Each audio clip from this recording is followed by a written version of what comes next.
if I die, I want to be stuffed. I was hashtagging it. Yes.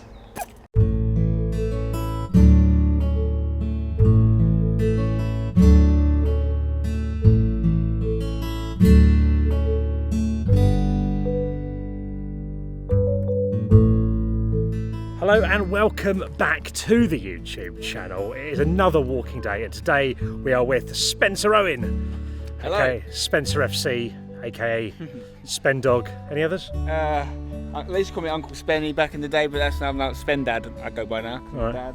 Fair enough. Yeah, plenty of names, mate. Plenty of names. Sorry about that. Yeah, you watch out for that. This is Thorndon Park, by the way, Brentwood. I used to come here a lot as a kid. And I was just telling Robbie, this is also where they filmed some scenes in Aladdin, the new Aladdin, not the animated version, and Mission Impossible. So Tom Cruise and Will Smith, I assume they've been in these woods. They might not have been, it might have been other scenes, but let's just say they were. Good fact. I think actually Will Smith sat there, and Tom Cruise had a wee in the bush there.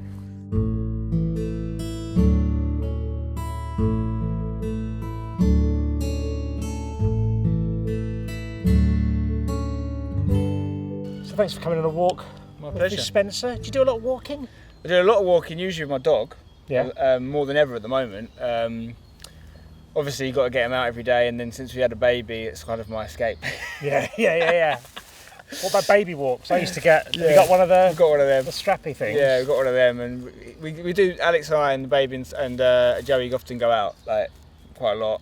But then, yeah, if it's more of an adventurous one in the woods, then I'll take Joey out on my own. Brilliant. Yeah, I like it a lot. And I'm really lucky because where I live, there's a lot of good walking places. Yeah. Where are we today? Is this a place you've been to before? This is a place I've been to before. It's called Thorndon Country Park, I think is the full name. Thorndon, I call it. It's Local like knowledge. Yeah, do you know what I mean? Cool. Some people call it Thorny. I don't know if they do. It's really nice. It's like I think it's like a nature reserve or whatever you call it. But my main memories of this place is we used to come here on school trips. I grew up in a house really close to here, and it's just got a bit of everything really. I mean, like I say, I haven't been here as an adult apart from a couple of times with my dog. I don't really walk around in the woods without a dog these days. Yeah. So I don't really know what to do with myself. But yeah. it is great. It's got like a Gruffalo trail for kids. They love all that. It's got a really big pond somewhere. I can't remember where it is, but it's near. And it's just a nice place, mate. You're saying they've done filming for various things here. You can sort of see why, can't you? Because it's like there's a lot of room. Yeah. Even though it's a woods, there's a lot of space. Yeah, and there's a lot you can get into. That's what I used to do when I was a kid. I used to go into. I think when I first started playing with a camera as well, probably me and Saunders used to do little Lord of the Rings scenes and stuff, and like, especially with BB guns. So it was a bit, the continuity guy would be fuming. But yeah, and I'd always look if you can find an area of the woods where you just couldn't tell, anything modern at all. Not even a tree cut down, for example, right? So it looked proper old school. And I think this wood's got loads of areas like that, which is probably why they like it. Yeah. There's a lot of pretty places in Essex, aren't there? Because it gets a bit of a bad rep. It does, yeah. Essex. Something I feel quite passionately about, actually. Yeah, I as a neighbour to Essex in Kent, and with lots of friends from Essex, I'm as passionate as you can get for someone who's not from Essex. Yeah, I appreciate that. It's not the hill I'm going to die on, but I'm an ally to your cause. We need the allies, mate. We need them more than ever. I think like the thing about Essex is the whole like Essex, and it's Essex girl generally is the phrase, right? But it's boys that have got a stereotype about them as well. A lot of it comes from Towie, but way before that as well. Yeah, it was like a joke in the 80s. Well, it's not. The thing is, what I was going to say is like it's not untrue. It's just not all there is. No. Like there are people that do fit that stereotype here, no doubt about it. But they also in other counties. Yeah. I remember, like you say, you mentioned Kent. I remember when I went to uni and I met this girl who I was convinced was from Essex. Because I only knew Essex at this point, and I found out she was from Kent. I was like, oh, they do exist in other places. And I remember thinking, but there's nothing called a Kent girl, even though they sound exactly the same. Yeah. But it's just because Essex, this thing that was created back in the day and it's stuck. And then Towie has just perpetuated it further. But there's lots of nice areas of Essex, mate. There's lots of nice countryside. Yeah. If you go further into Essex, where my mum and dad live and stuff, like they live, we used to have to walk a mile just to get to a bus stop where they live. So it's people probably don't know that about it. When you mentioned Kent, we had chavs, which has become popular parlance now. When I was a kid, so this would have been like around 1990, I reckon, early 90s, people used to say people who would now be called chavs used to call each other chav, but in a non-derogatory term. So this is like many years ago. Go, all right, chav, that sort of like that. And I didn't hear the word for like 10, 15 years, and then suddenly it was everywhere. What's it come from? I don't know. I've heard various things. It's like Chatham something or various things, but I don't know what the truth is in it. So it actually could have originated from Kent. I think it is from Kent. I think, yeah, because it was certainly. But it was so. I say I'm 44 now, and it was when I was a teenager sort of thing. You get people would say that. I always thought, that's weird. That's coming on. Yeah, I mean it's another one, isn't it? Like again, Kent's reputation, I think, is the Garden of England. Is what they say, right? Yeah. So that's got a nice thing about it. Yeah. Whereas Essex is just the Essex girls, and so I wish we just could ditch that tag a little bit, but it is what it is. I find people from Essex, a lot of people I've met, have been very sort of entrepreneurial more than other. I actually agree with that. I actually think, and this is like not quite the same, but I always notice like the density of like X Factor contestants that are from Essex is a joke. And I'm not saying that's necessarily a good thing, but think about how many famous people that have come from Essex. Leona Lewis, Ollie Murs, Stacey Solomon, there's 3 off the top of my head straight away, all from Essex. One of the guys from Little Mix from Essex. I think there's a lot of people in Essex that are trying to better themselves, if that makes sense, and then whether that's in the arts or in business. I speak from my own experience. My dad's entrepreneurial background, working class upbringing, and wanted to take himself, to a better life, and he had loads of different businesses and all these kinds of things. I think that is quite an Essex thing. Yeah. Not to say it doesn't exist in other places. No, of course it does. But it does seem I do meet a disproportionate number of sort of Essex entrepreneur types. Yeah, it's fascinating. I'd love to know more about that. There's I haven't watched it yet, but there's a place called Basildon, which isn't far from here, which has got a bit of a bad rep as well. It's actually very close to where our hashtag homeground is. And there's a documentary on Basildon on Amazon on Amazon Prime at the moment. It's called Utopia, and I think it's like an ironic title. But basically, Basildon was one of many of these areas in Essex that were created as these commuter towns. Oh yeah. And they were designed for people to go into London. And then obviously that's all in the 50s and 60s, and it's basically how what's happened since then. And I think it's probably not the most fascinating discussion, but I think that it shows why sort of certain areas end up the way they are, because they're sort of designed. I really like Only Fools and Horses, and I went and saw the musical, and there's a whole song in that about how everyone moves to Essex from the old Cockney days. Yeah. And they all move to places like Basildon and whatnot because they're getting forced out of London. Yeah. So it creates this. That's why Essex is like associated with Cockneys and East London and all that, and West Ham fans. Yeah. Because a lot of them are former East End boys that come into Essex. And gone out. Yeah. But some go to Kent as well. Some do go to Kent. Yeah. That's in the song. That's in the song. Good. Lovely to hear. Good Only Fools and Horses, wasn't it? Classic, mate. Absolutely classic. We went to see the musical, and it's actually really good. Is it? Because I was worried about that. No, it's decent. It's nothing like. Well, it's obviously there's a lot of themes from the show, but it's like a musical. The show wasn't musical, but good tunes. Really good tunes, mate. One of my favourites. I listen to it all the time. Okay. Do you like a musical in general? I love a musical. What's your favourites apart from Only Fools and Horses? Seen Hamilton? I haven't. No, I'd love to see Hamilton. Hamilton's great. Yeah, I really like Les Mis. So when I went to school just down the road, I had a teacher who was amazing. My favourite teacher ever. I actually went and visited him at Christmas. He used to take he used to do school trips to the theatre. Lovely. And so he was my year 5 and year 6 teacher. That might be annoying for you. Just wait for the aeroplane. Yeah. We're pros. You can believe that in, aren't you? Probably, yeah. Anyway, this teacher, shout out Mr. Haskett, and he used to take us to London to go to see these plays. Sorry, what's that? Is that a mosquito? Yeah, they have that. They have them here, mate. Watch out for them. Yeah.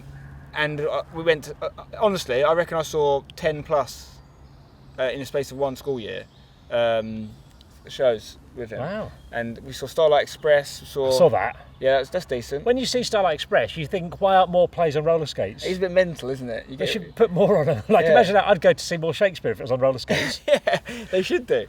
No, that's really good. Especially as a kid, I really like that. He took me to see Les Mis, saw West Side Story, a few non-musical ones as well. I mean, I saw what's it called? Saturday Night Fever. Saw Mousetrap, which is not a musical, I don't think, but it's one of the longest running plays. I saw loads of them, and I think Starlight Express I think I saw it 2 or 3 times, and it was that's the one that's probably seen the most. But I think Les Mis, and I think I like it the most because Sacha Baron Cohen's character in the film, the guy, I can't remember his name, the guy that runs the inn, he's like the master of the house is the song. I think if I could sing, I would have done musical theatre, because I like it, but I can't sing. And that's the part that I'd play, because you don't really have to be able to sing to do that. Right, okay. So Matt Lucas plays him in the stage show now. And it's just like, master of it. It's just like this drunk guy who runs it. Anyway, going off on a tangent, but that's the idea of this. Yeah. People probably don't know that about me, so I quite like musical theatre. I like that. I like that. I've got into theatre more in the last 5 years or so. I used to, because our friend Neil Smythe, who works at #Instagram, he was very into the theatre. Yeah. And I was always like, I don't really like the theatre that much, which is mental in hindsight to say that, because it's like saying I don't like films. Well, none of them, mate. Michael Owen says that, doesn't he? Yeah. Michael Owen does about films. Yeah, because it's like there's obviously stuff I don't like watching. I don't like TV programmes. There's quite a variety, mate. So there's probably something. Try it's the same with theatre. And I just, in hindsight, I was going to the wrong theatre. Yeah, I think that, but I know what you mean though. I've definitely been in certain plays and been quite bored, for sure. And especially like for me, the really kind of, abstract or like arty ones that are a little bit intense and not really for me. Like I've been to a few of them as well, and I'm like, okay, I see what you're trying to do, but you've lost me. Yeah. I like just classic, if it either makes you laugh or it is really enjoyable and there's great songs. That's what I like. And there's loads of them. So some aren't so good. One I saw which was really good was the one that James Corden was in. What's it called? One Man, Two Governors. But I saw it, he wasn't there anymore, so it was a different guy playing the main character. But I thought that was really good. Yeah, I saw that. I saw my friend Kelly, who's an actress, she was in it, a touring version of it. Yeah. Oh, nice. Yeah. So I was going to say, there's a lot of good theatre around, and a lot of variety in theatre. Have you got anything booked up? Anything you're planning on going to see in the future? No, I mean it's not been. It's not been on, is it? One thing I was going to see, I was taking Alex to really, was for her. Is we had that secret cinema booked in to see the Dirty Dancing one. She loves that film, but that's been for 2 years now. It's been pushed back a year because of COVID, and we've just binned it off now because it's harder to get out to that sort of stuff. But I think secret cinema in general is pretty cool though. My younger brother, he loves it. Saunders loves it. It's a really good Stranger Things one. Yeah. I did one. I can't remember what I did now. I can't remember that good. I can't remember it. But it's a cool concept. Yeah. But obviously theatre struggled massively in the last year, didn't it? And I used to do stand up, and I've got a lot of friends that still do stand up. And it was impossible for them to earn a living really. And they did Zoom things and all these things tried to survive, but it's just not. You need people. A few years ago, I wrote, and I completely forgot I'd done this. I wrote a 10-minute play for something that was looking for 10-minute plays or something. I just sent it off, and I didn't hear anything. And I completely forgot I'd written it. And then you got to act it out for the channel, mate. Well, there's no need because. Oh. And then at the start of lockdown, original lockdown. Some guy sent me an email saying, "Hey, you sent this in ages ago, but we got so much stuff we didn't read it. We've read it now. We absolutely love it. We want to put it online, and get actors to act it out online." So I was like, "Is that all right?" I was going, "Yeah, that's absolutely magnificent." But then I was like, "I have no idea what this was. I better check in case it's problematic or something like this. Times have changed." Well, how long are we talking? How long before had you done this? I reckon 3 or 4 years. So you've just been holding on to it this whole time? I sent it off to this one thing and I completely forgot I'd written it. I couldn't remember it. But this guy obviously saw something in it. Yeah, he'd had it.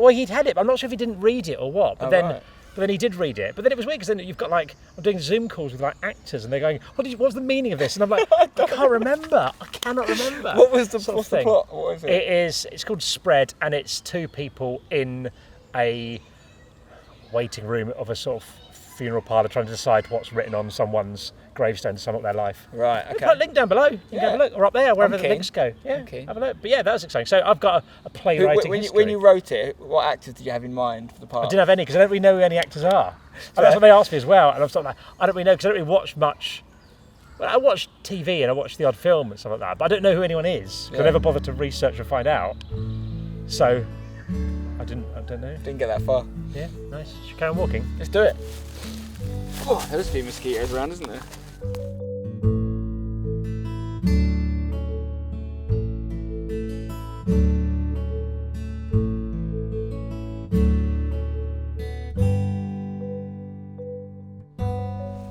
What do you make of this den, Spen? Give that. It's a good den. Probably give it an 8 out of 10 actually. One of the best dens I've seen today. Yeah. Look at the amount of movement on this. This is actually quite. I can't even stay on this. This has got wiggle on it. That's too much for me. Did you used to make dens as a kid? Yeah, a little bit. Dabbled in the den game. Saunders and I used to go, my younger brother, who's also done one of these walks with you, go back and watch that video if you haven't already, guys. Those things up there. Yeah, do it. Is it there or there? I don't know.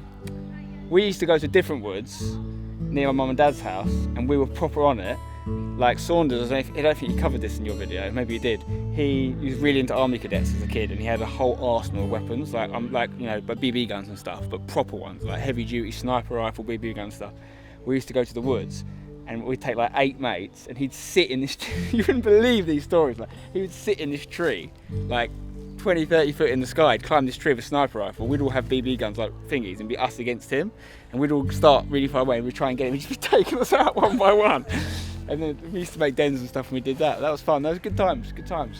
I used to have this. We used to have woods up at the top of the hill where I grew up, and we used to play war there. We didn't have actual firing guns and that, but we'd set traps for people. And we got some wool from my mum, and we'd make like little tripwires to do. But we actually would see this wool because it's quite brightly coloured wool, so they'd be looking down and jump over it. So what we'd do is we'd put one on the ground and then put another one at head height, so someone would jump over that, and then you just hear the scream, and then someone would have a little red mark on their face. That's from Home Alone. It's good, like really Macaulay good. Culkin would be proud. Yeah.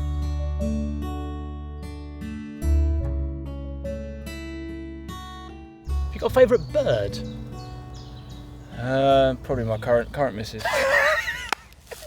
Here we go. Favourite bird, yeah, of course. Yeah. Don't know. I mean, I'm a big fan of a robin.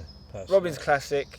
Can't really go wrong. They're very attainable as well. Like you can see a robin in your garden. It's very they're not realistic. too elitist. I was thinking more like eagle. You know, like something I've never really Yeah. seen up close. But it's just Peregrine Falcon. There was that TV show. But do you remember that? Yeah, vaguely. It was either called Peregrine Falcon. Or it was about a Peregrine Yeah. Falcon. We used to watch it at school. And then all my houses in my secondary school were birds. Right. So I was in Merlin, which is a bird apparently. It's not just a wizard. Yeah. There was osprey, harrier, and kestrel. Nice. Kestrel's decent. Yeah, big time. It really had its moment in like the 70s, didn't it, with film Kes? Yeah, Kes. It's going to struggle to regain those heights. Woodpecker is a classic cartoon, all that, but then in real life actually quite annoying.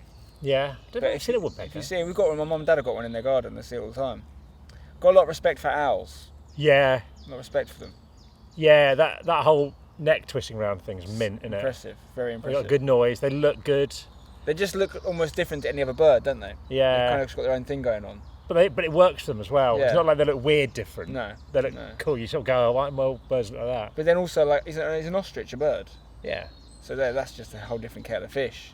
Or birds. Different kettle of birds, mate. Yeah.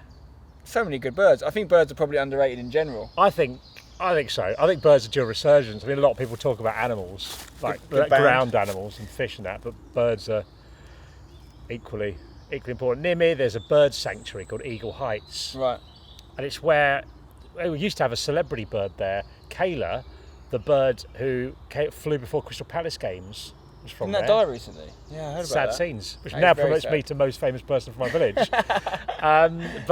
So there was Kayla, but she was also on the front of the Kings of Leon album. You know, the one that's got like a bird thing. Yeah, This is a proper bird. very high, Successful. flying bird. Yeah, I mean, really good. But High I flying went there. bird, you could say.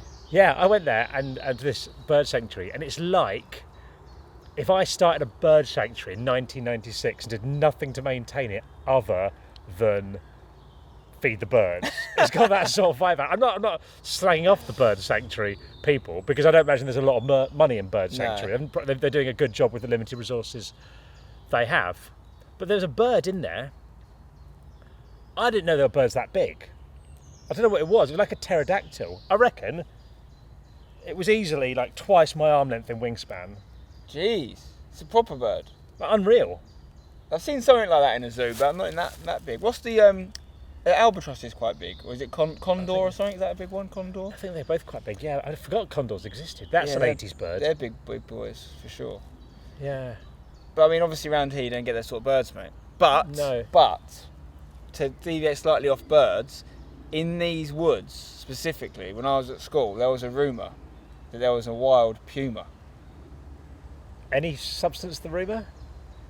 I thought I saw it once, but I was like 10. Yeah. But apparently there's a guy who kept, like sort of Joe Exotic type around here. Yeah. And the puma got out, To the point where my school was like, I think we were sent home for the day or something once. Like there was genuine people thought there was a puma loose. Anyone from this area, Essex area, Brentwood area, like if you've can substantiate this story, let me know. But it was probably about 2000, year 2000, maybe just before that actually, 1998 I reckon. And there's supposedly a puma loose. I assume it's gone, could still be here, mate. Could be. That'd be good for the video. If I get killed by the puma, you have permission to upload the video as my last thing. Yeah, wow. Yeah, I mean, was it true? Who knows? Probably, if I was to really guess, I would say someone's had a massive cat that got out. Yeah, or even a dog from a distance could look puma-y to any other type of dog, I suppose. Do you know there's quite a few parks, including Swallowing Up Farm Inn. Apparently Cardiff Park's got a load of them. They've got like ponds that have giant terrapins in them. Really? The reason being, in the 80s or 90s, when Teenage Mutant Ninja Turtles came out and was massive, loads of people bought like terrapins. And they're now like controlled species or something like that. You're not allowed to put them in. People brought these terrapins and they were like, I love this. But then it turns out they're just baby terrapins. They're like growing. Oh, they're massive, yeah. They're getting massive. So people just went down to the local parks and chucked them in. And now these terrapins are like enormous things in these parks. They're thriving. And they're just thriving. That's so pretty certain cool. parks have got these mental terrapins. That's in a good sort of marketing ploy for the park, though, to be fair. Yeah. Gets a lot of visitors, I'm sure. Yeah. Another terrapin related story I've got is when I was a kid, my friend Gavin and I used to make this newspaper thing with my friends. I reckon I was probably about 10 or 11, 12 something. 20. And it was like a comic sort of thing, but it would also have like news of stuff that happened. And I remember finding a copy of this when I was an adult, of this thing I'd written, and it made me laugh so much when I read it. I remember finding it Gavin crying, laughing, because it had like a page just called Pets, and it had new pets, and it was everyone in our neighbourhood who got some new pets, and in it said Gavin's Terrapins, and then further down it had dead pets, and it also had Gavin's Terrapins. Whatever happened, and we put this out for maybe once a month or something like that. So in the space of like one episode of the Pompey Press, Gavin's bought some terrapins and also killed his terrapins. I need to report a new pet, yeah. Also one of them. So, sad news. A quick update before you go to press. Yeah, but I believe, having spoken to Gavin, I believe the electrical heater thing that he had fell in the terrapin water and electrocuted the terrapins. Jeez, that's not a nice way to go. No, it's not. What they would have wanted, though. Shredder would have been proud. I used to have a really bad Teenage Mutant Ninja Turtle related joke, which was something like, I used to collect those wooden Teenage Mutant Ninja Turtle figurines, but I had to stop because I kept getting splinters. Yeah, really good. Feel free to use it. Feel free to use. Yeah, giving credit though. If you're familiar with the characters of Teenage Mutant Ninja Turtles, that is. That was a problem with a lot of my stand-up at the time. There was a lot of pop culture references in there that were very specific to people of my age. Yeah. So if I went to Student Union, for example, I'd do really well because there'd be people. I was just out of uni, there'd be people around that age, and then I'd go and do the exact same set at a gig where there was sort of people maybe 10, 15 years older than me, and I'd just bomb. Because they wouldn't know what you're talking about. And I wasn't prepared to adapt, so I just stopped. Yeah. Just did YouTube instead. Were you in any, other than football, which I presume you did as a kid, were you in any clubs or organisations as a child? For example, Scouts. Never did Scouts. My younger brother is the guy for all that stuff. He did Army Cadets. He did he was proper into all that. And even Seb at school did some sort of cadet thing. I never did any of that. In general, I kind of shied away, apart from football, from like any sort of organised stuff. Like I was the kid, and me and my brothers were the same on this. Or me and Seb certainly were. When we go on holiday, if our parents tried to put us in like the kids camp, we were like, no, we're not doing it. I don't know why. It was just like we were very happy to be with each other and just hang out together. Yeah. And we didn't want to go and make new friends basically on these things. You can see why that had been annoying for our parents. They were probably trying to palm us off and get some alone time. But I used to hate going to kids clubs and stuff like that. I don't know why. I don't know if it was just I didn't like having to make new friends. Probably or what that. it was for me. It's probably that. But I don't. But now my kids are like really into them. They're more excited. They go, "Oh, good, there's a kids club. We can hang out with you." Makes a lot of sense. I don't know. I'm not necessarily happy we were like that, but and I didn't even get into football until I was about 12. So I didn't play it like Seb played it when he was like 3. I think before that I did a bit of Warhammer back in the day. Did you? A bit of Warhammer. I've always wished I'd got into Warhammer because I think I'd have loved it. I had like a a board game called Talisman that was like a sort of not fully committing to the Warhammer world, but it was that sort of vibe to it. I mean, my friends just love it. But I always thought if I had like a couple of friends who were into Warhammer, I'd have got into Warhammer. To be fair, I never played the game. Like, I don't know the rules. I just like to make the figures. Oh, did you? So like me and my dad, when he was younger, used to do things like Airfix. Yeah. So he used to help me. My dad was really good. Like my dad would take a thing and make it look like it did in the box, whereas I would like just mess it, just do it really basic. But I just had a really big collection in that when I was probably about 9. And I never went to the club or anything, so I didn't really want to play the game. Again, probably because I didn't want to hang out with other kids. I just wanted to have them and then like look at them basically. And then there's a Lord of the Rings crossover Warhammer like stuff was like I'm really into that. Having the little figures of Lord of the Rings. Oh, it's my happy place back then. That's the thing, is I was always at this kind of weird intersection where I got into football quite late. So for example, at school, I wasn't the most popular kid, and then football really helped me make new friends. But then I was still a little bit of probably a geek in the football group, and which continued into university when I was doing things like I did hospital radio at school. I did university radio and stand up. I was the guy in the football team who was a bit weird because I was doing this stuff. But then in those circles, in the radio circle, for example, I was the jock because I was the only one that played football. To the point where you couldn't do both. The time you had to do my radio slot was the Wednesday afternoons, which was when you had to play football. So I literally had to make a choice. So it's quite rare that you'd have someone do both things. So I was never, do you know what I mean? I was always on the outskirts of whatever group I was in. Do you think that influenced you starting to do YouTube stuff? That sort of trying to. Well, I think in the era that I started, certainly like the early era of YouTube, most successful YouTubers were on the outskirts of things. Like most of them come from. I was a bit older than the sort of the guys that started around the same time I did, but were like in the school still, and they would, generally be like, even the big boys now. Like it's no secret, people like KSI and Mini Mint and all these guys, they weren't like. They were great mates of each other, and Mini Minute, for example, great footballer. But I guarantee you, he wasn't the school jock. No. And JJ certainly wasn't, But and a lot of them they find themselves through YouTube, I think.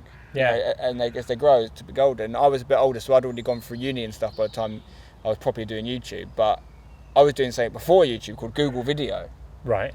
Which was because Google ended up buying YouTube, obviously. But before YouTube was big, they used to be able to upload your videos to Google Video. Nice. And I had these videos. My first ever successful videos were accidental, which was don't ask me why, but I used to record myself dancing to songs like "Don't Stop Me Now" by Queen in my parents' attic, and they weren't supposed to see the light of day. And my mate came round, a guy called Pete Wakeling. If you're watching this, I showed him them, and he thought they were hilarious, to take the mick out of me, not in a good way. And then when he went home, back on MSN, he was like, "Send me those videos." And he put them I was like, "Oh, fine, I'll send them to you." And he put them all on this Google Video thing. And one of them had 100,000 views, which we're talking 2004, I think. Yeah. That was a lot of views back then. Yeah. To the point where people even recognised me once, saying, "Oh, you're the guy from Don't Stop Me Now" video. He got shown on Graham Norton, all this sort of thing, these videos, and it wasn't even on YouTube. You were like an early TikToker. Pretty much, because no one was doing that back then. Yeah. And I would never do that now, obviously. And I don't even know why I did it then. I was like 15, 16 at the time. But it wasn't ideal because I didn't want them to be out there. And it was to the point where they showed it at my school assembly.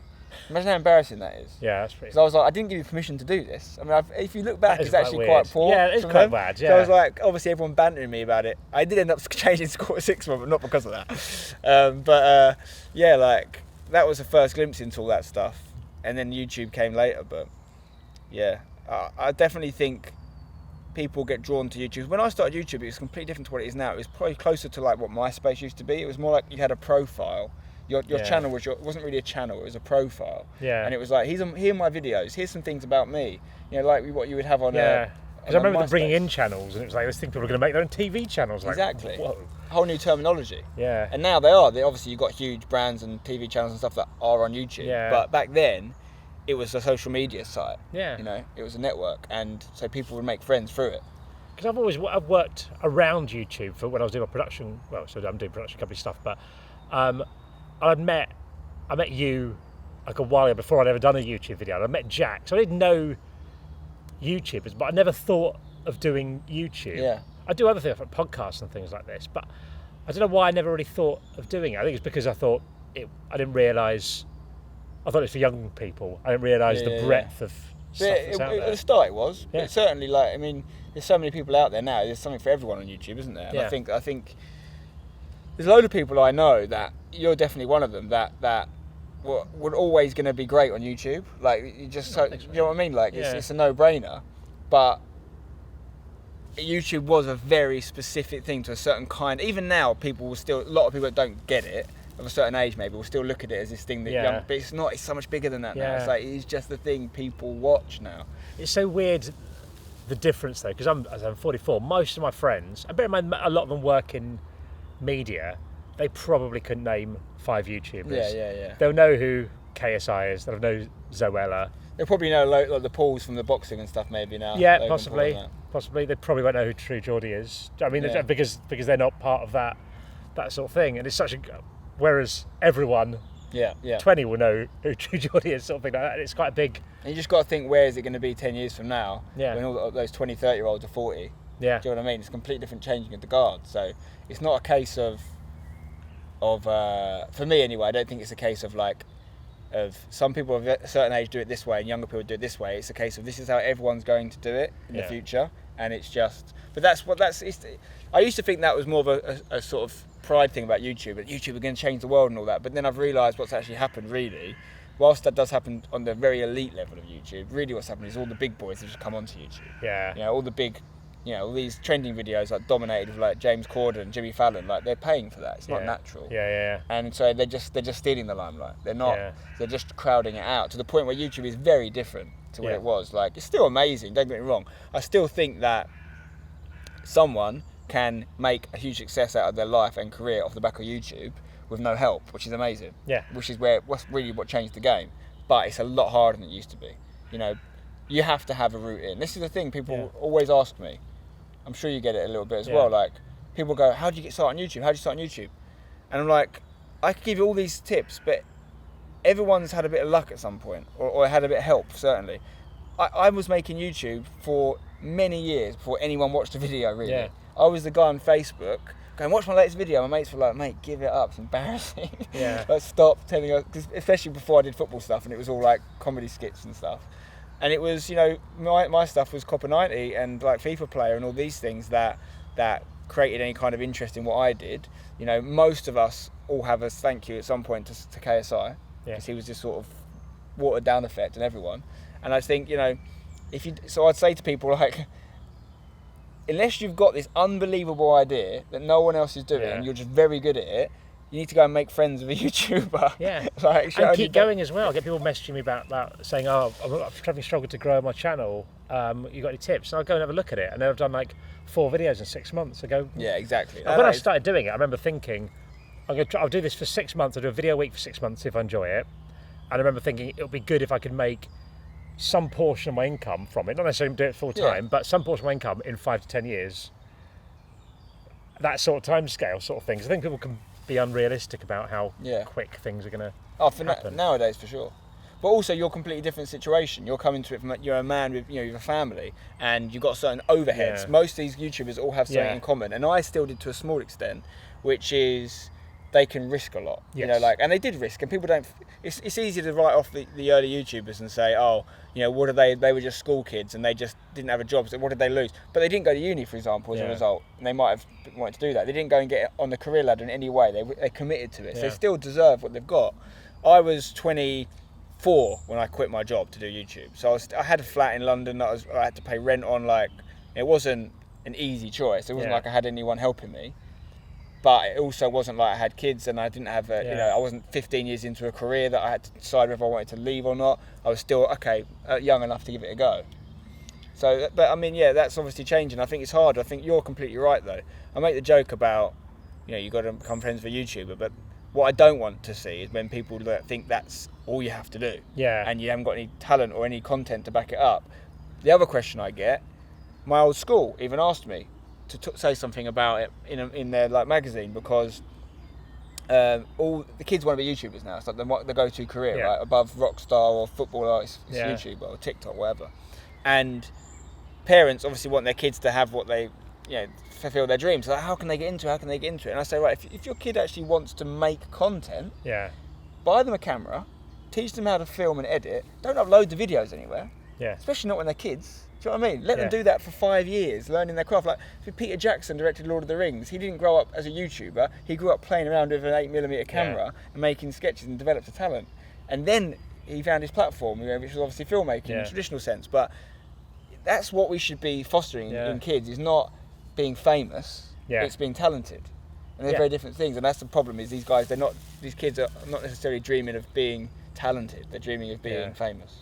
Yes, I think so. In some cases, I mean, my daughter wants to make like TikTok videos, and I said she's only 10, and obviously it's below the age you're supposed to. And all this. I said, like, you can, if you want to do things, it's all about anime stuff. So you can do things that you're not in, and your voice isn't in, and isn't under your name. Yeah, that's good. And all that, and she just goes and makes these really sort of creative little things. Now she's got like 4,000. But that's where TikTok is amazing. Something like that. You know what I mean? That's great. Yeah, and she'll go and do these little things, and so I discussed with my wife. She's going, "Oh, should she be doing this?" Again, she's learning to do something. Like, everyone's going to need to make videos in the future, or to make content of some form, whatever job she goes into, it's going to be helpful. She's learning a skill, she's building a platform, but she's not putting herself at any risk. You know, and that's the main thing, is education of your well-being. You know, making sure you don't put your value, especially as a young kid. Because my timing was very lucky in that this YouTube stuff, I was an adult, a young adult, but an adult when this stuff came about. I'd learned enough about myself by that point. Whereas if you're 12, you can have your whole, like, every metric you value yourself on as a person can be associated to a follower number or a like count, which is dangerous. Yeah. So dangerous. And to the point where, you know, Instagram has talked about getting rid of the like count and stuff. I know they've rolled it out in some places, it still hasn't come in. I think that's really important. Well, I had it for ages. I was like part of the trial that they took them away from. And what it would do is it would say, you could look into your analytics, but as default it would say someone and others like this, or it would say someone and thousands of others. So then all I'd be doing then is I'd be going, well, once I get to 1,000 likes, then I know I'm into that. Then I know it's all right, sort of thing. So I didn't. Yeah, but I guess the main thing there is that other people can't see it, though, right? You don't want to feel judged. Yes. Someone go, oh, they know I've only got this many likes. Yeah. Take that out of the game. Like I've always, that's always tried to instill in my kids as well. Is they'll sort of, I'll say that doesn't matter, like the numbers and all these followers and all that. And I think Kitty's switched onto it. She treats it as a game. She likes to get followers, but she's not validated by it. It's just like it's just fun to try and collect people. I always remember when Instagram first became a thing, and like I say, my stuff hadn't taken off by any point of this, maybe very early days. But Seb and I, my older brother, were on Instagram back in the day where if you literally put the right hashtags on photos, you would get like 5, 10, 15 likes just from these, because it was very early days on Instagram. Yeah. So me and Seb would literally play a game with each other where we'd like take a picture of the same thing, but we'd use different hashtags. You'd get the most likes. And obviously it was a game, we never took it so much seriously, and we're talking about like 15 likes versus 20 likes here. But you can see how that could become a dangerous thing if everyone was 5 years younger than we were at the time, or 10 years younger, and actually cared whether they got the likes or not. Which is where it gets, Instagram, I don't even know how. The thing is, I look at all this stuff like the social media backlash about, you know, abuse on social media, and I'm very opinionated on this stuff, right? But I've spent the last, I don't know, 7 years, 8 years as someone who is, regardless of what you think of me or whatever, has a lot of followers. Like, there's no way around that. There's obviously people with loads more followers than me, and there's people with less, but by any definition, I have a sizable amount of followers. So I only see your social media use from someone in my position. Yeah. And I have a lot of ideas about how you could tackle hate and the issues for people like in my position. But I don't know how it is for the normal everyday user who's talking to their friends on there in some ways. You know, it's more like it's school, isn't it? It's just your It'd be very different being at school, because I didn't have the internet at school. It's very different now having these sort of things. Yeah, Facebook came out when I was in sixth form. I remember that. Yeah. If that had been around when I was 12, and like something embarrassing happens at school, and then it goes all over Facebook or something, it's terrible.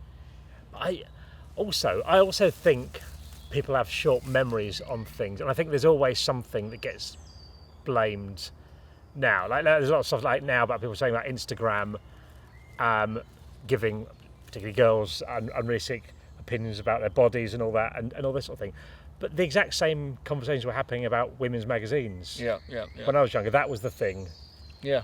There was. It's different slightly, but I still think there's always been something being blamed for a lot of stuff. The people hold the power, though, ultimately, don't they? It's the people buying the magazines, or it's the people liking the photos, or it's the people following the accounts who are very well. The Kardashians, for example, are basically half robots at this point. Like none of it's real. Do you know what I mean? So the tens, if not hundreds of millions, I think, might even follow them. That follow them, like, just stop following them. You know what I mean? Like, we can educate. We should educate young kids to grow up, and maybe if we do, they won't follow people like that growing up because they'll realise it's not the be all and end all. Yeah. But it's like the ticket prices at Arsenal. Well, don't buy the tickets. The problem is that there's so many fans of Arsenal. It's one example. I'm not trying to target Arsenal fans, but that there'll always be enough people to pay the £100 ticket, so they'll never suffer the consequences of the working class people being priced out the game. Yeah. But that's where you need organisations and stuff to stand up against them. But yeah, I just think that the people always hold the power. Super League is a great example. Yeah. We turned it around. Yeah. Because we just went, no, we're not having this. Yeah. If we got, if the English people were that pissed off about racism, we could do a lot. We could do a lot more to tackle racism. Instead, we've got a section of the crowd booing people taking a knee. Yeah. Imagine if we were that, because every football fan was united for like 5 days against the Super League. I'm never vocal about football stuff on the internet because it's not what for me it's not worth it. I can't be bothered. I don't care enough to have an argument with some bloke I've never met. I wish I was more like that sometimes. So, but with that, even then I was like, when Liverpool were, even I was like replying to Liverpool supporters, replying to their tweets like angrily, sort of like they were sort of saying, James Milner said this after the game last night about what game it was. Not all he said though, was it, mate? That wasn't all he was talking about. So it was amazing that the backlash it had. But people really should remember that. Like, but it's impossible to like organise it in that way every time. Because and ultimately that was the one. I wouldn't have predicted it. You know, we all knew the Super League was coming at some point. It's been talked about for years, right? I didn't know it was going to have that level of backlash. Like, I'm glad it did. Yeah. And that's really cool that we stood up for football, because it was kind of, I know there's like Sky and all these guys have horses in the race and they don't want to lose their Premier League product, but the people actually were pretty united. Man United fans were stopping their own team from playing. They actually hurt their own team because they made themselves have to play 3 games in, 4 days because their game got postponed against Liverpool. So they put their own team's interest to one side for a second, which I think is amazing. But why can't we do it for everything? Why can't we do it for ticket prices that show extortionate? Why can't we do it for Sky prices? Why can't we do it for equality, discrimination, racism? Because unfortunately people don't get upset as much about that. Yeah. Because, not to get too political, but obviously most of the country haven't suffered from racism in their life. A lot of them. So they don't. And is it also, I agree completely, isn't it also that it was a thing that was going to happen, whereas racism's been here? I wonder if racism started tomorrow. Oh yeah, and you can't do a protest and suddenly racism just stops. So you know what I mean? You can't just go, we're not going to buy tickets. It's not like the guy. Yeah, it is a lot harder, but at the same time, like, it's still some reason it's a divisive issue, like taking the knee and stuff. Like, I don't understand how a white person can be annoyed by people taking the knee. Yeah. I don't get it. I mean, I know why they're annoyed, because they're ultimately a little bit racist, these people. But I just don't get it. Yeah, it's like, so weird. Just mental. Yeah, mental. Going walking. Yeah, we're going to turn into a long podcast. No, I like it. I like it. My legs are gone.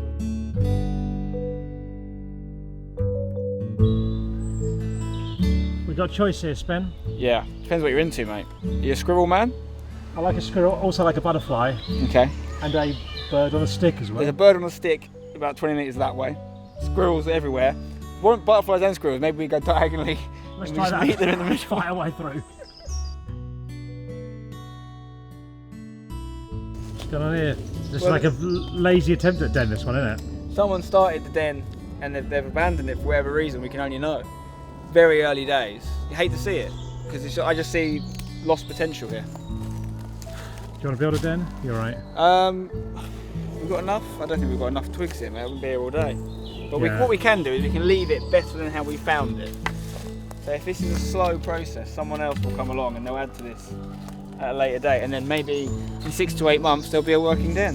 That's a good lesson for the world, isn't it? Leave everything a little bit better than you found it. I think that's the only thing we can do as humans, really. I'm starting to see why this den did fail though, because I think the twigs aren't really right for it. But yeah, I think that's what you can do, isn't it? In life, you can't expect to change the world completely yourself, but you can make it slightly better. Debatable whether that is slightly better or not, but we'll move on. Do not stand at my grave and weep. I am not there. I do not sleep. I'm 1,000 winds that blow. I am the diamond glints on snow. It's nice though. Would you like a bench after you when you died? I would like a bench, but sometimes this is a good area, but sometimes you go to these places and it's like bench, bench, bench, bench. Like that bench isn't adding anything to the area anymore. No one needs it. I want the bench to be purposeful if we go for bench. I'm actually thinking about, this can be good video evidence actually in case anything happens to me, so I've got no active will. If I die, I want to be stuffed, whilst hashtagging it. Yes. Mainly just to annoy people that don't like hashtag. And then, yeah, rather than being buried or cremated, like why don't people get stuffed more? I agree. Why not? Rocket and I, at Soccer AM, we phoned up a stuffing place. We got Rocket to phone up a stuffing place just for fun and said, look, my granddad's died, we want to get him stuffed, can you do it? They were like, yeah, no problem. So it can happen. So you can do it. There you go. Well, I mean, I'm available. I hopefully not going to happen for a long time, but if there's any taxidermists out there or whatever the right industry is, let us know in the comments and I'll get you booked in for hopefully around realistically probably about 2070. Hopeful. Let's go for that. 2070. Book it in.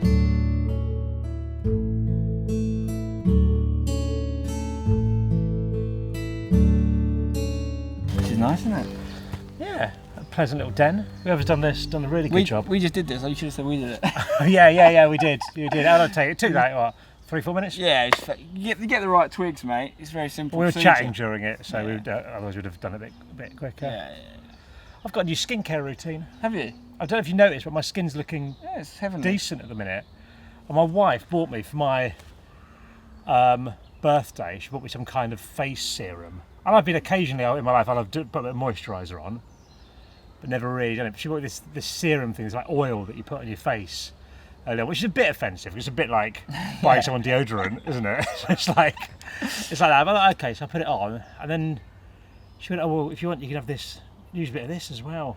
And slowly, I've just been taking products from her, or been given them, and like, so first of all, I was like, this is all nonsense. I'm not into it. Now I'm going, Bev, like I've got this serum here, but do you think I need maybe a little retinol at night times before I go to bed? And then should I put moisturiser on top of that, or is it best then? And then obviously I'm going to need an SPF and all this sort of thing. So I've got like my morning now. I've got 5 different products. Wow. I'll put on my face.